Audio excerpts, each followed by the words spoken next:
The NCAA baseball tournament brackets were announced this morning, and for only the third time since 1988, the LSU Tigers baseball team was not invited. Well, Lizzie, the Warhawks are prepared for the Crowley Gents tonight, definitely. Last year, they lost a close game, 28-26, and the high school itself, everyone who's here was happy to see that we were using it as their game of the week.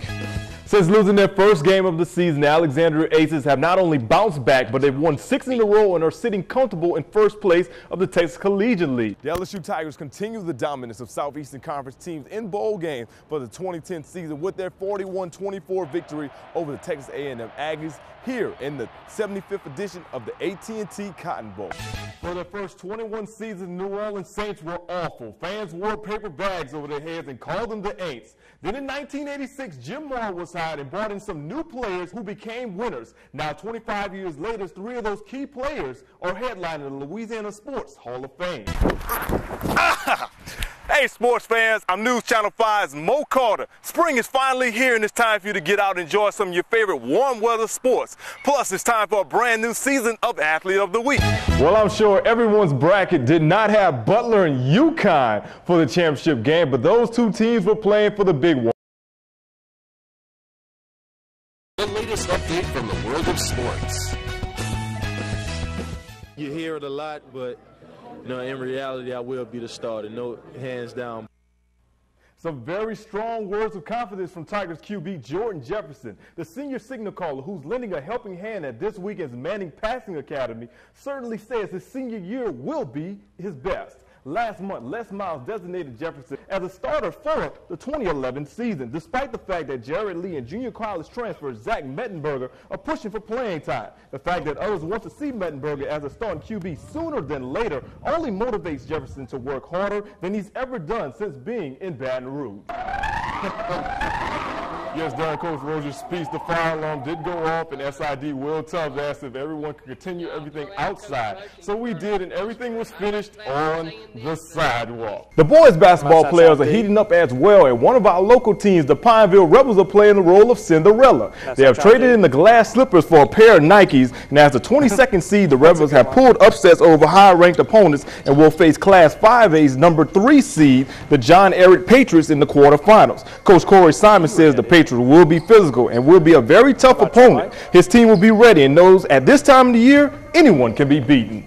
Tonight down in Baytown, Texas, it was the annual Nike Bayou Bowl pitting all-stars from Louisiana against Texas. Last year, Louisiana was embarrassed by Team Texas 42-15. This year, they were looking for some payback. Let's take you to Star Wars Stadium down in beautiful Baytown, Texas. Early on, it was Team Texas getting on the board. Tim Gay, who's heading over to Texas State next year, he goes in for a 24-yard touchdown, and Texas is up 7-0. Back comes the boot. Deshaun Morrison, he rushes one all the way down to the 1-yard line. That's a 10-yard gain. That would set up his teammate, Dylan Berlin, who's going to McNeese State next year. He busts up the middle for a 1-yard touchdown, tying the game up at 7 apiece. But in the second quarter, Team Texas comes back and responds. It's Kyle Washington. He'll get a 10-yard run for a touchdown. Extra point was no good, though, and Texas led 13-7. Now Texas trying to add to their lead right before the half. Trey Anderson, the quarterback, going deep down the sideline, but he'll be intercepted by Lutrell Thomas. He takes it away from Bobby Wade. Texas led 13-7 at the half, and in the second half, Louisiana has an enormous comeback, and they go on to win 30-23.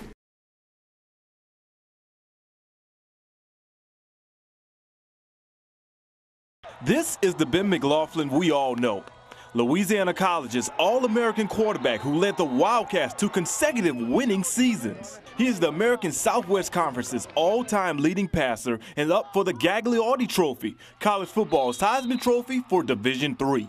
On the field, Ben is known as a wonderful leader, great teammate, and the ultimate student athlete.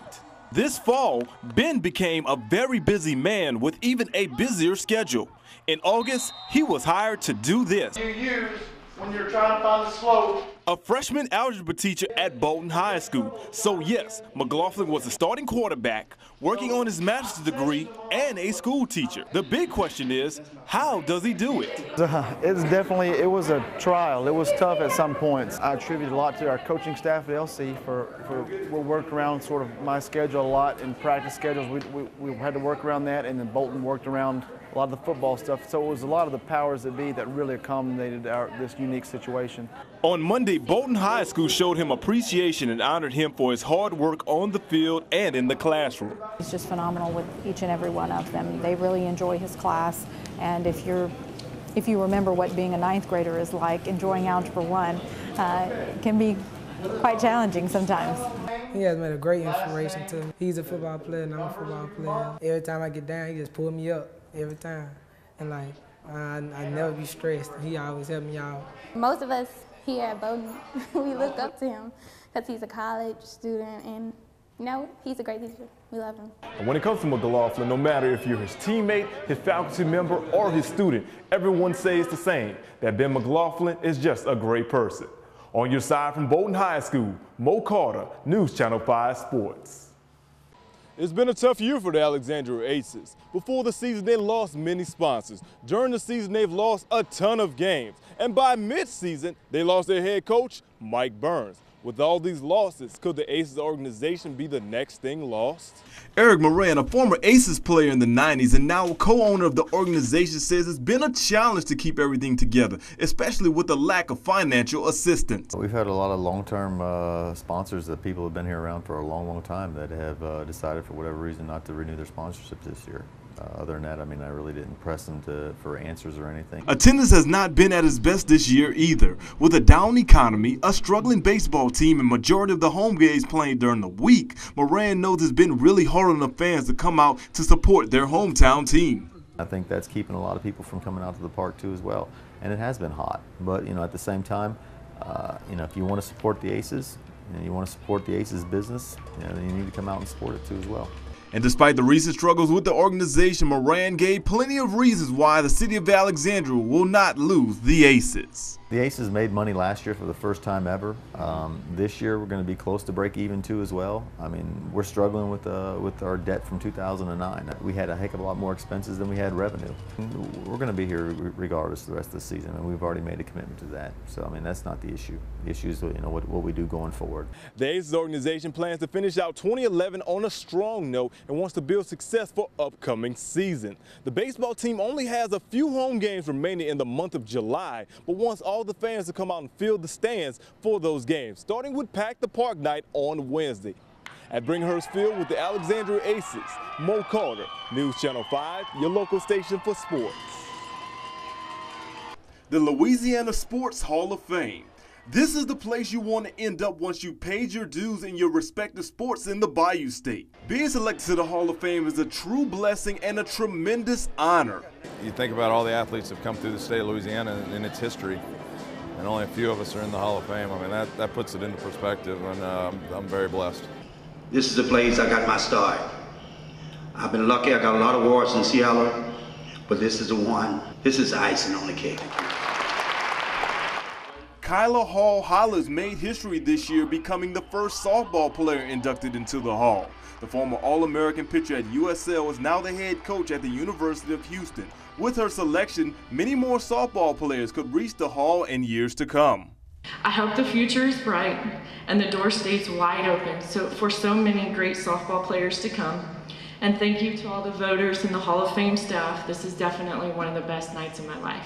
And finally, the New Orleans Saints had not one, not two, but three Hall of Famers. Morton Anderson, Vaughn Johnson, and Buford Jordan helped turn the Aints back into the Saints in the late 80s and early 1990s together.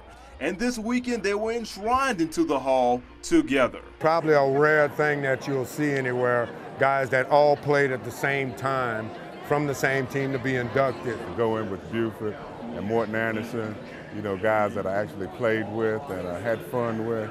It's a special time, and those guys are definitely deserving, and I'm excited because of that. In Natchitoches, Mo Carter, News Channel 5, your local station for sports.